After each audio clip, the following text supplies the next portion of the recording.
There's a hidden curriculum in medicine that, the best doctors are the ones who just take everything on and work 24/7. And that message continues to be reinforced, but I think we're getting better slowly at recognizing that we don't need to be heroes by working 24/7. Like, taking care of yourself can be part of being a hero.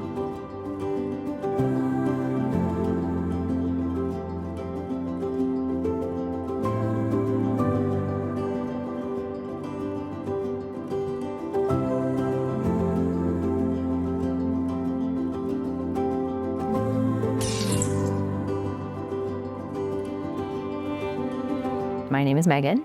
I'm a family doctor here in Whitehorse. I had a brain aneurysm rupture leading to a massive subarachnoid hemorrhage in April of 2024. Prior to my aneurysm rupture, my hours were, I calculated them actually the other day, they were close to 110 hours a week in the 6 months before my aneurysm rupture. I was having headaches kind of behind my left eye, a little bit of pressure. I brushed it off as migraines because I was like, I'm not sleeping, I'm not eating, I'm very stressed. Like, these are just stress headaches. The day my aneurysm ruptured, I had actually just finished a week on call for hospitalist. Actually, I think it had been almost 3 days since I'd slept at that point. And so I finished at the hospital. I got to the gym for 7:30 and we were doing the workout, and I finished the workout and I got the most intense pain behind my left eye. It was so horrific that I was having trouble speaking, and then I just lost my vision in my left eye. So I completely went into denial.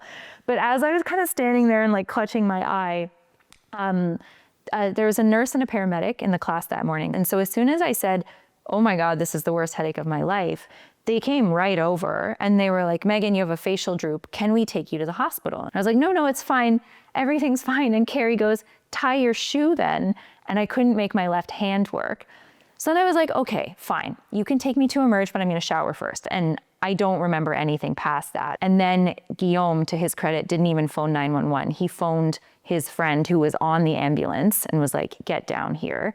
And then Carrie phoned Emerge and said, clear the trauma bay. It's Megan. I think it's a bleed. Clear the CT scanner. And then Guillaume, to his credit, phoned the medevac team. I could not understand what had happened because in my mind I was still at the gym and then I was going to get my hair cut. And so I kind of woke up and I could see Luke. I was like, Luke, I got to get my hair cut. Like, where am I? And he was like, you're in Vancouver. And I was like, you got to tell Tundra I'm not going to show up for my hair appointment today because she's going to think I'm a no-show. And like, that's not good. And he was like, well, we have some bigger problems. As a doctor who has a health issue, I often just try to wait to see if things go away, because we've all seen worse at work. My knee first started bothering me kind of out of nowhere. There was no big moment where I hurt myself or fell or anything like that. I just one day went to crouch down to do something and had this extreme pain in my knee. I think doctors are often bad patients, and in some ways we're good patients because we get some of the things, but sometimes we also dismiss things. I had a colleague of mine who is an obstetrician and was operating on somebody, doing a cesarean section. She was also pregnant, the obstetrician was, and her water broke. The obstetrician's water broke during the cesarean section, and she just kept doing the surgery because she had to finish the surgery. We're not employees, so we don't have this built-in sick time or coverage. If I don't come in, it's not like they call somebody else in to fill in. And so you feel ownership over what happens with those patients. So if in my clinic I don't come in, there is no one else to call. After my knee surgery, the information that I got told me I should be taking 4 weeks off of work. And I think I took like 2 days, even though they told me like, don't even do desk duties. I was like, well, there's no one else to do it. So we took a few days off and then I was back. I think it was 10 weeks that I was in Vancouver for in total.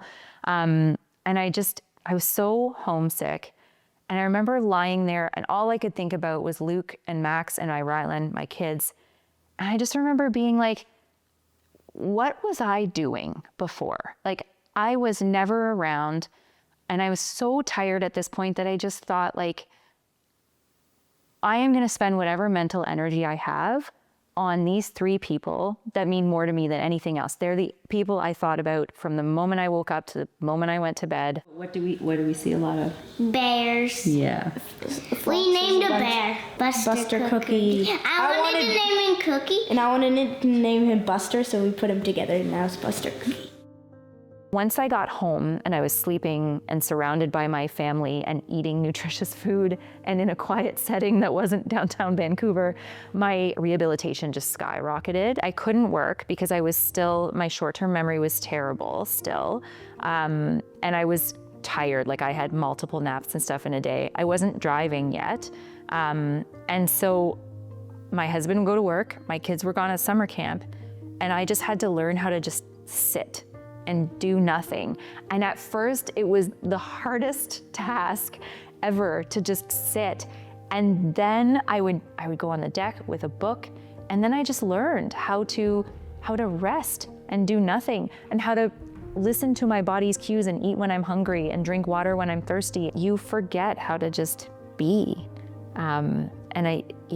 It starts in med school, which is, I think, why we all need to practice it more. But that was the hardest skill to learn. Like, it wasn't learning how to walk again, it was learning how to just sit and do nothing. There's a hidden curriculum in medicine that, the best doctors are the ones who just take everything on and work 24/7. And that message continues to be reinforced, but I think we're getting better slowly at recognizing that we don't need to be heroes by working 24/7. Like, taking care of yourself can be part of being a hero. I think we need to remember that physicians are human beings, because I think we forget that, and we have to remember that we are people. And wellness looks different for every person. And so you can't just, like, I sit here and I talk about, like, I need my walks and my exercise and my sleep and my food, but that's me. And it might be different for someone else. So I think just allowing physicians the flexibility to figure out what they need to improve their mental and physical well-being, and like giving them the space to do that. When I think about physician wellness, there's the individual side where absolutely I want physicians to be physically active, to eat healthy, to get enough sleep, to get time with loved ones, to get breaks. Those things are all really critical. But I also want us to be working on our workplaces and make sure that the environments that we work on support us to thrive in our work. Because as an individual, you can do all of the wellness things that you want, but if your workplace is what's driving your burnout, doing yoga is not going to fix that. So I absolutely want people to do yoga. That's still wonderful if that's something that's helpful to their mental and their physical health.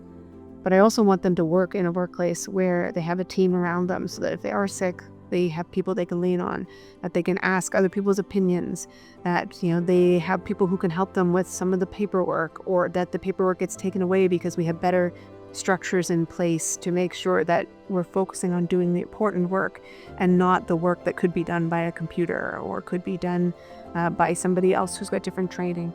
So I want to be working on both of these at the same time, making sure we have psychological supports for physicians, that they have opportunities to be physically active, to take time off, and change the workplace so that when they are at work, that their work is meaningful and that they feel like they're contributing to the wellness of their community.